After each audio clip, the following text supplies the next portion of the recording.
हे आपका स्वागत है। मैं विवेक बिंद्रा, मोटिवेशनल स्पीकर। आज एक ऐसे इंसान की बात करूंगा, हो सकता है आपकी आत्मा कांप जाए।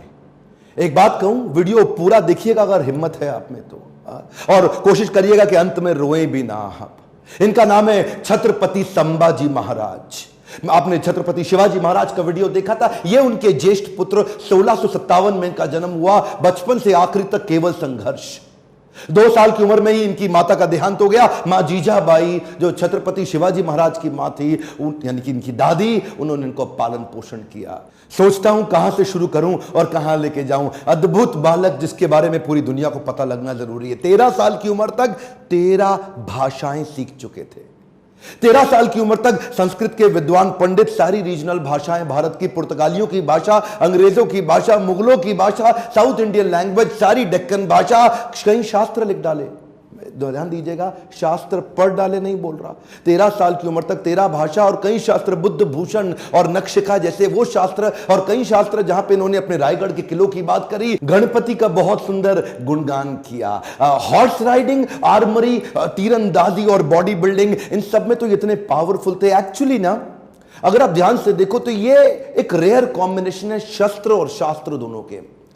जो बच्चा या जो व्यक्ति शास्त्र पढ़ने में बड़ा एक्सपर्ट हो जाता है ना, फिर उससे शस्त्र उठता नहीं, और जो शस्त्र उठा लेता है वो शास्त्र पढ़ने में निपुण नहीं होता। अद्भुत बाल साहित्यकार, जो साहित्य पढ़ता भी था और साहित्य लिखता भी था। हुआ क्या, बुद्धि और बल दोनों बढ़ गया। 60 किलो की तलवार लेके 16 साल की उम्र में पहला युद्ध रामनगर का जीता। छोटा बच्चा होता है ना, उसका मन होता है कि पिता के साथ समय बिताए, पर पिता उस समय मुगलों से लोहा लेने में व्यस्त हो चुके थे। लेकिन एक बार छत्रपति शिवाजी महाराज ने, अभी ये 9 साल के थे संभाजी महाराज, इनको क्या बोले, मेरे साथ चलो, आगरा जा रहा हूं मैं, वहां के मुगल शासक औरंगजेब से मिलने।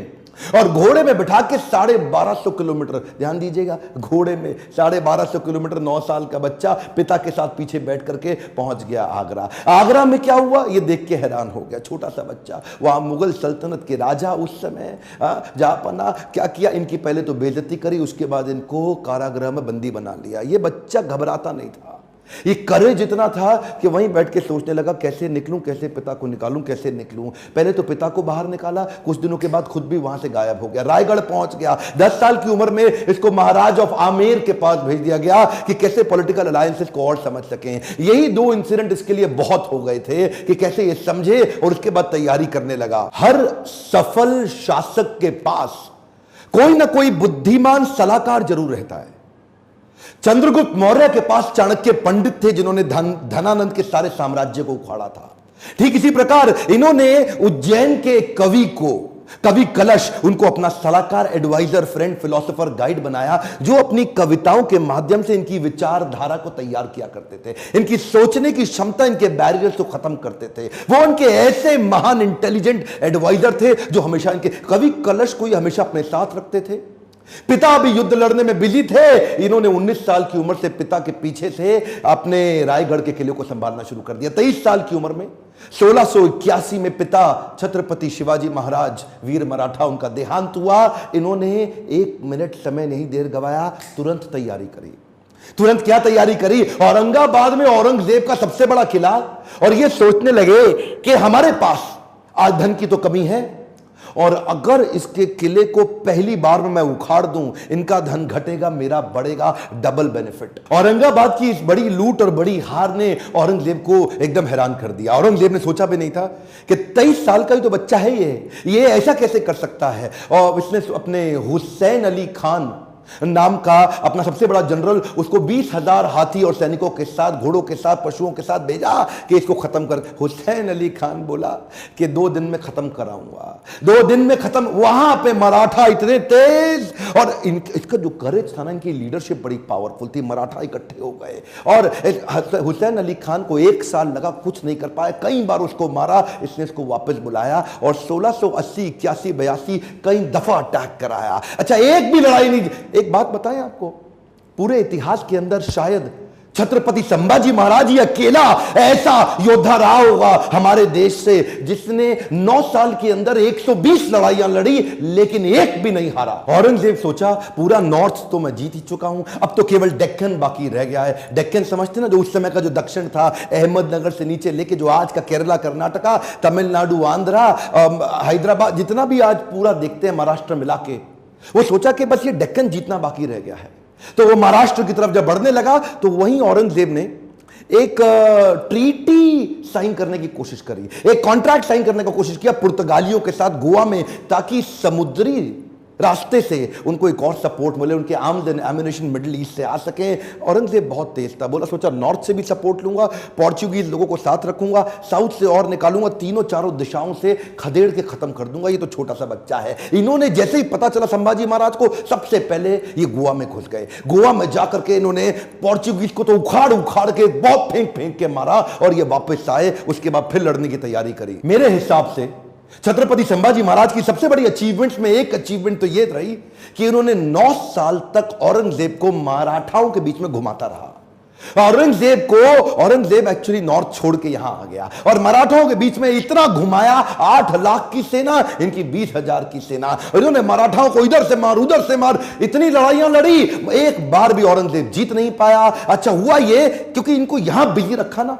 जरा ध्यान दीजिएगा, तो उधर नॉर्थ में डेक्कन में बिजी रख करके उधर नॉर्थ में पंजाब के अंदर, बुंदेलखंड के अंदर, राजस्थान के अंदर स्वदेशी सल्तनतें वापस तैयार होने लगी। उधर 9 साल का गैप मिल गया ना, तो 9 साल के अंदर स्वदेशी ताकतें फिर खड़े होने लगी। हमारे देश के हिंदू राजा वापस आए मुगलों से लड़ने के लिए। ये इसको गोल गोल घुमाते रहे, इतना गोल गोल घुमाया कि पूरे भारत को जीतने का गोल हाथ से छूट गया। गोल गोल घूमा, गोल नहीं पूरा हुआ। औरंगजेब वो कहां रुकने वाला था, उसने नई तरकीबें लगानी शुरू कर दी। नीचे से सिद्दीस को साथ में लिया, मैसूर के राजा को अपने साथ में लाया, पुर्तगालियों को फिर ताकतवर बनाया, चारों तरफ से घेरने की कोशिश करी मराठाओं को। लेकिन ये उम्र से तो छोटे थे, लेकिन उम्र इनके लिए कोई बड़ी बात थी नहीं। ऐसे courageous, confident, powerful in decision making, leadership बड़ी अद्भुत, उम्र से काफी आगे चल रहे थे, इनोवेशंस बिल्ड करने शुरू कर दिए। क्योंकि धन पैसा कम था तो उन्होंने क्या किया, अपने इलाके के सारे मोचियों को और दर्जियों को इकट्ठा किया। उनको बोला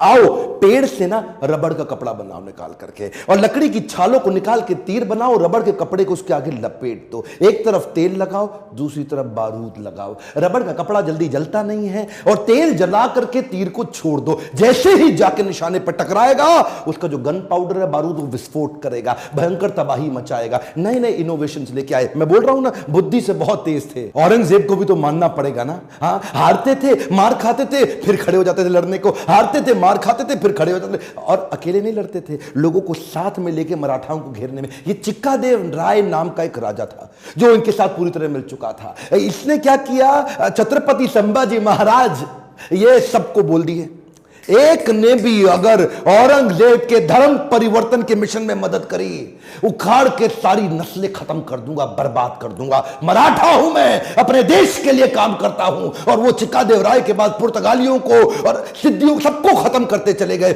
सबसे एक बात ना औरंगजेब के समझ में आ गई कि ये जो लड़का है ना, इसको मार नहीं सकते, इसको हरा नहीं सकते। संभाजी राजे भोसले 9 साल तक इनको पीटते रहे, मारते रहे। समझ में आ गया औरंगजेब इसको नहीं हरा सकते, सामने से तो नहीं लड़ सकते, कुछ और क्यों ना करे।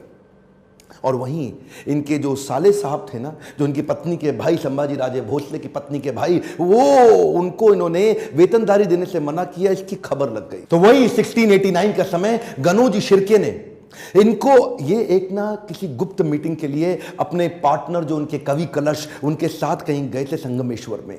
और वहीं गनोजी शिर्के ने इनके एक जनरल को, आर्मी के, औरंगजेब के, उसको बता दिया कि ये गुप्त रास्ते से जाओ, इनको आप खत्म कर दोगे। और वो लेकर के मामूली से 2000 लोगों को लेके पहुंच गया इनको पकड़ने के लिए। 8 लाख लोग तो हरा नहीं पाए, इनको पता था नहीं हरा सकते, 2000 से हारना पड़ा। क्यों? क्योंकि धोखा दिया गया। गनोजी शिर्के बेईमान हो गए, अपना परिवार का इंसान बेईमान हो गया। हाँ, हमें तो गनोजी शिर्के ने लूटा, औरंगजेब में कहां दम था, अपनी कश्ती वहां डूबी जिधर पानी कम था। गनोजी शिर्के ने वो गुप्त रास्ता औरंगजेब के जनरल को बता दिया। ये लेकर के सिपाही सेना वहां जाके पहुंच गए, निहत्ते जाकर के उनको पकड़ लिया, कब्जा लिया, साथ में कवि कलश और इधर छत्रपति संभाजी महाराज। दोनों करते क्या ना करते, 8 लाख लोग मिलकर के नहीं इनसे लड़ सके।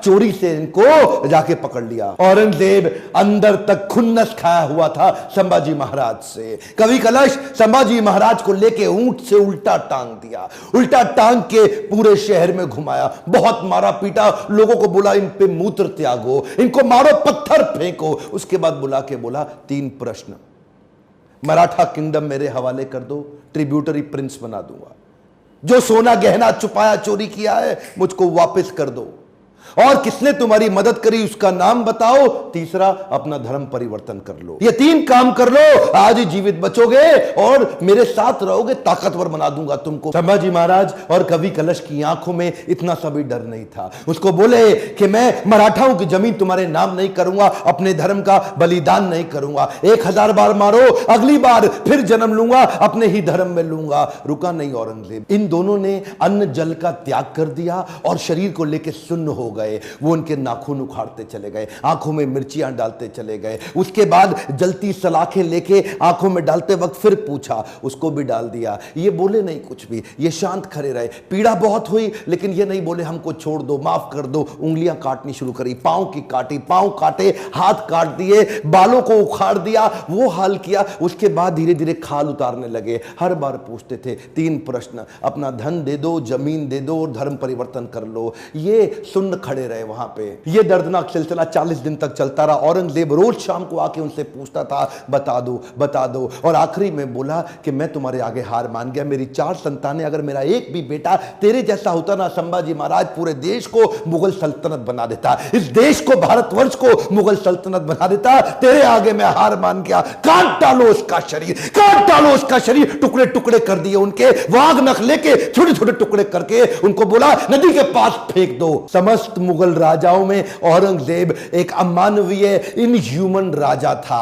बहरहाल मौका मिल गया सारे मराठाओं को एक होने का। उन्होंने शरीर के टुकड़े उठाए शंभूजी महाराज के, उनको सिल के उनका अंतिम संस्कार किया। लेकिन अब हर घर महल बन गया, हर औरत सेना में आ गई, हर पत्ता तीर बन गया। देश धर्म पर मिटने वाला शेर शिवा का छावा था, महापराक्रमी परम प्रतापी एक ही शंभू राजा था। सारी मराठा कम्युनिटी एक हो गई और उसके बाद दोबारा युद्ध छेड़ा गया। खत्म हो गया दक्कन का सुल्तान बनने का उसका सपना। कुछ ही साल के अंदर वहीं दक्कन की भूमि में मारा गया, वहीं खत्म हो गया। औरंगजेब देश को नहीं जीत पाया। गर्व है मुझे कि मैंने जन्म लिया ऐसे देश में जहां वीर मराठा संभाजी महाराज का जन्म हुआ, पर दुख है मुझे कि देश आज ऐसे वीरों को भूलता चला जा रहा है। आज मेरी, आपकी, हर मराठा की और पूरे देश की जिम्मेदारी है कि इनकी कहानी पूरे देश को पता लगनी चाहिए। इस वीडियो को आग की तरह पूरे देश में फैला दो, बंद मत कर देना। इस वीडियो को शेयर किए बिना लाइक करिए। अगर आपको थोड़ा भी अच्छा लगा कमेंट में मेरे को फीडबैक दीजिए, और किसका वीडियो आप देखना चाहते हैं। मेरे साथ जुड़े रहने के लिए चैनल को सब्सक्राइब करके हर बार इस तरह के वीडियो देखने के लिए दिल से आप सबका धन्यवाद।